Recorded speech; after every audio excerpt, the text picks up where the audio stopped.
অবশেষে অপেক্ষার প্রহর শেষ। স্বপ্ন পরিণত হচ্ছে সত্যিতে। বিদেশিদের জন্য সরাসরি খুলে যাচ্ছে পৃথিবীর দীর্ঘতম সমুদ্র সৈকতের বিমানবন্দরটি।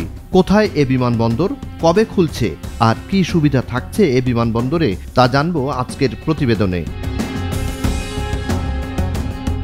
পৃথিবীর দীর্ঘতম সমুদ্র সৈকত বাংলাদেশের কক্সবাজার। সৈকত লাগোয়া সমুদ্রের কোল ঘেঁষে নির্মিত হয়েছে বিমানবন্দরটি।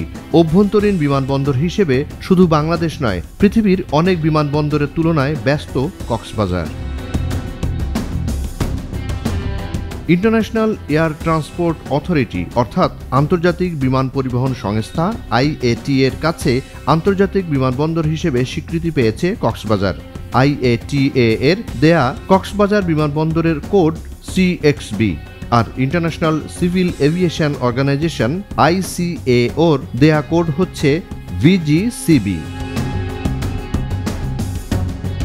মূলত যুদ্ধবিমান ওঠানামার জন্য নির্মিত হয় কক্সবাজার বিমানবন্দর।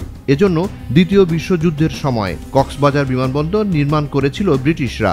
যুদ্ধ শেষ হলে বন্ধ হয়ে যায় কক্সবাজার বিমানবন্দরের ব্যবহার। বহুদিন পরিত্যক্ত অবস্থায় পড়েছিল এটি। 1956 সালে পাকিস্তান সরকার এর সংস্কার করে এবং বাণিজ্যিক ব্যবহারের জন্য চালু করে। তখন কক্সবাজারে বিমান চলাচল শুরু হলেও কিছুদিনের মাথায় বন্ধ হয়ে যায় বাণিজ্যিক ফ্লাইট ওঠানামা। স্বাধীনতার পর কক্সবাজার বিমানবন্দরের সংস্কার হলে 1972 সাল থেকে ফ্লাইট অপারেশন শুরু করে রাষ্ট্রীয় পতাকাবাহী বিমান বাংলাদেশ এয়ারলাইন্সের ফ্লাইট। সিভিল এভিয়েশন সূত্রে জানা যায় 2009 সালে বাংলাদেশ সীমান্তে সৈন্য সমাবেশ করে মিয়ানমার। সে সময় কক্সবাজার বিমানবন্দর দ্রুত আধুনিকায়নের উদ্যোগ নেওয়া হয়, যাতে প্রয়োজনে যুদ্ধবিমান অবতরণ করতে পারে। 2021 সালে শুরু হওয়া কক্সবাজার বিমানবন্দরকে আন্তর্জাতিক মানে উন্নীত করার কাজের অংশ হিসেবে সমুদ্রের বুক চিরে নতুনভাবে নির্মিত হচ্ছে 1700 ফুট দীর্ঘ রানওয়ে। রানওয়ের অন্তত 700 ফুট থাকছে সমুদ্রের ভেতর, যা ভ্রমণকারীদের কাছে হবে রোমাঞ্চকর অনুভূতি। রানওয়ের প্রস্থ বাড়ানো হচ্ছে। আগের 150 ফুট প্রশস্ত রানওয়েকে বাড়িয়ে করা হচ্ছে 200 ফুটে, যাতে সুপরিসর অত্যাধুনিক বিলাসবহুল বিমানগুলো সহজেই ওঠানামা করতে পারে। শুধু দৈর্ঘ্য ও প্রস্থে নয়, বাড়ানো হচ্ছে রানওয়ের ধারণ ক্ষমতাও।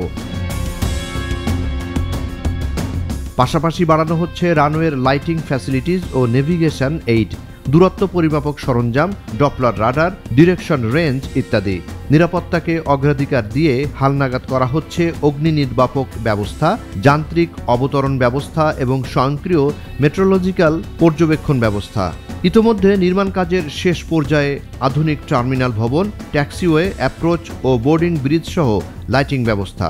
বেসরকারি বিমান চলাচল কর্তৃপক্ষের ইচ্ছা অনুযায়ী আসছে জুলাই মাস থেকে কক্সবাজার বিমানবন্দরে শুরু হচ্ছে আন্তর্জাতিক ফ্লাইট উড্ডয়ন ও অবতরণ। এজন্য রাষ্ট্রীয় পতাকাবাহী বিমান বাংলাদেশ এয়ারলাইন্সকে বলা হয়েছে প্রস্তুতি নিতে। জুনায়েদ আলী সাকি, বৈশাখী সংবাদ।